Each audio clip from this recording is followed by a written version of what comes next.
प्रेम से बोलिए विष्णु भगवान और माता लक्ष्मी की जय।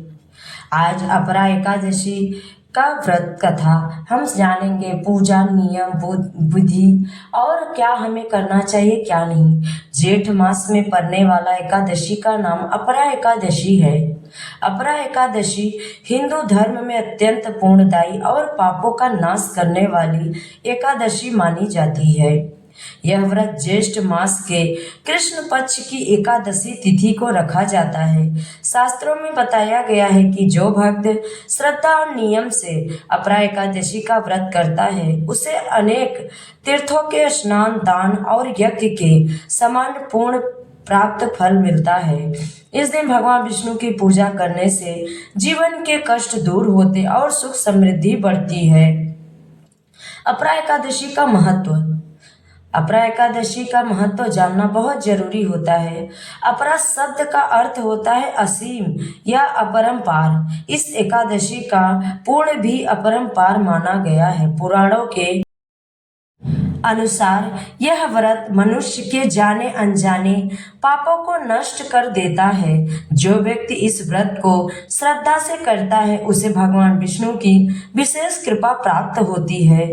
ज्येष्ठ मास की गर्मी और कठिन समय में यह व्रत संयम भक्ति और आत्मा शुद्ध का संदेश देता है। इस दिन उपवास रखने से मन और शरीर दोनों पवित्र होते हैं। कहा जाता है कि अपरा एकादशी का व्रत करने वाला व्यक्ति मृत्यु के बाद उत्तम लोक प्रदान करता है। आइए जानते हैं अपरा एकादशी व्रत की पूजा विधि। सुबह ब्रह्म मुहूर्त में उठकर स्नान करें और स्वच्छ वस्त्र धारण करें।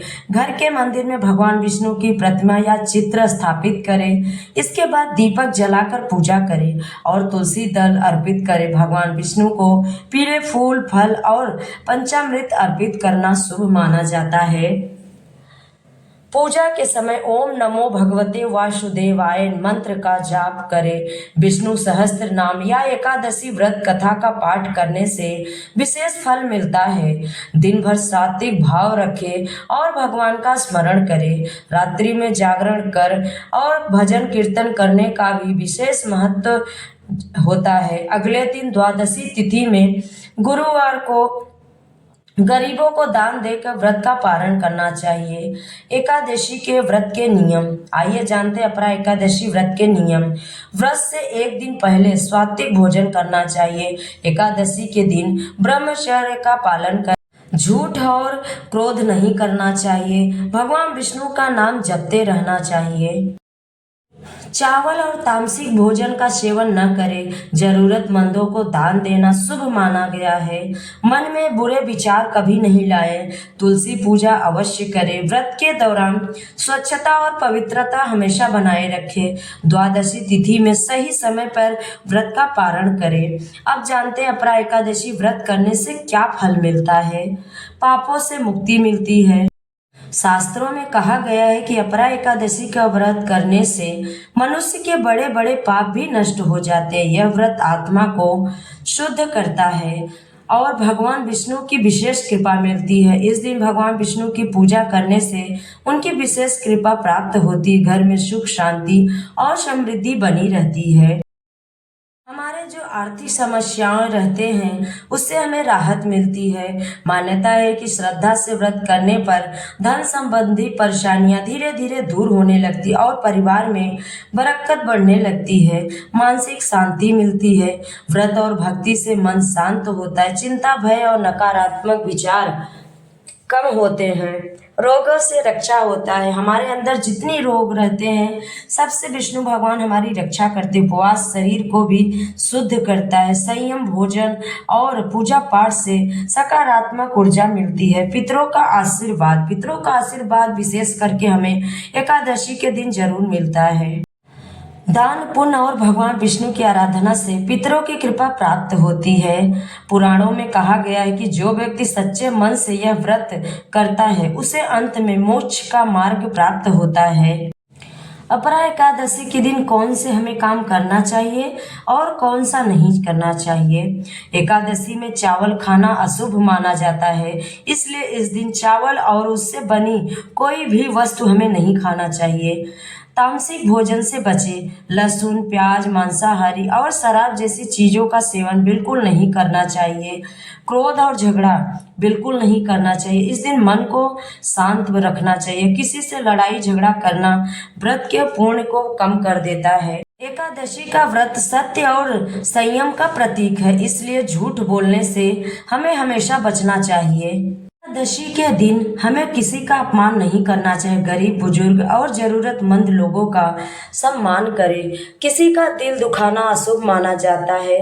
ईर्ष्या, द्वेष और बुरे विचार मन में नहीं लाने चाहिए। भगवान का ध्यान करना चाहिए। एकादशी के दिन आलस्य छोड़कर भक्ति में मन लगाना चाहिए। तुलसी माता का अपमान नहीं करना चाहिए। अब आइए सुनते हैं अपरा एकादशी व्रत की कथा।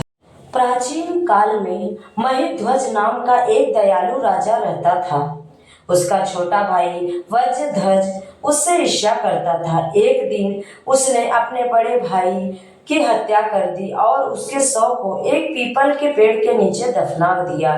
इस अकाल मृत्यु के कारण महिध्वज प्रेत बन गया और आसपास के लोगों को परेशान करने लगा। एक दिन धौम ऋषि वहां से जा रहे थे, तभी उन्होंने उस प्रेत को देखा और अपने ज्ञान चष से उस प्रेत आत्मा के जीवन से जुड़ी जानकारियां प्राप्त कर ली। प्रेत की परेशानियों को दूर करने के लिए उसे परलोक विद्या दी। इसके बाद राजा महिध्वज को प्रेत योनि से मुक्ति के लिए धौम ऋषि ने स्वयं अपरा एकादशी का व्रत किया। उस व्रत से जो भी पुण्य ऋषि धौम को प्राप्त हुआ, उन्होंने वह सारा पुण्य राजा महिध्वज को दे दिया। पुण्य के प्रताप से राजा महिध्वज को प्रेत योनि से मुक्ति मिल गई। इसके लिए राजा ने धौम ऋषि को सप्रेम धन्यवाद दिया और भगवान विष्णु के वैकुंठ धाम को चले गए। प्रेम से बोले विष्णु भगवान की जय। अब सुनते हैं तुलसी माता की कथा। एक बुढ़िया माई तुलसी जी को सींचती और कहती, हे तुलसी माता सत की दाता, मैं तेरा बिडला सींचती हूँ। मुझे बहू दे, पीतांबर की धोती दे, मीठा मीठा घास दे, बैकुंठा में वास दे, चटक की चाल दे, पटक की मौत दे, चंदन का काठ दे, रानी सा राज दे, दाल भात का भोजन दे, ग्यारस की मौत दे, कृष्ण जी का कंधा दे। तब तुलसी माता यह सुनकर सूखने लगी तो भगवान विष्णु ने पूछा, हे तुलसी तुम क्यों सूख रही हो? तुलसी माता ने कहा, एक बुढ़िया रोज आती है और यही बात कह जाती है। मैं सब बात तो पूरा कर दूंगी, लेकिन कृष्ण का कंधा कहाँ से लाऊंगी? तो भगवान बोले, जब वो मरेगी तो अपने आप कंधा देने आ जाऊंगा, तो बुढ़िया माई से कह देना। बाद में बुढ़िया माई मर गई। सब लोग आ गए। जब माई को ले जाने लगे तो वह किसी से न उठी। तब भगवान एक 12 वर्ष के बालक का रूप धारण करके आए। बालक ने कहा, मैं कान में एक बात कहूंगा तो बुढ़िया माई उठ जाएंगी। बालक ने कान में कहा, बुढ़िया माई मन की निकाल ले, पीतांबर की धोती ले, मीठा मीठा घास ले, बैकुंठा का वास ले, चटक की चाल ले, पटक की मौत ले, कृष्ण जी का कंधा ले। यह सुनकर बुढ़िया माई हल्की हो गई।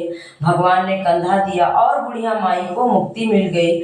हे तुलसी माता, जैसे आपने बुढ़िया माई को मुक्ति दी, वैसे सबको देना।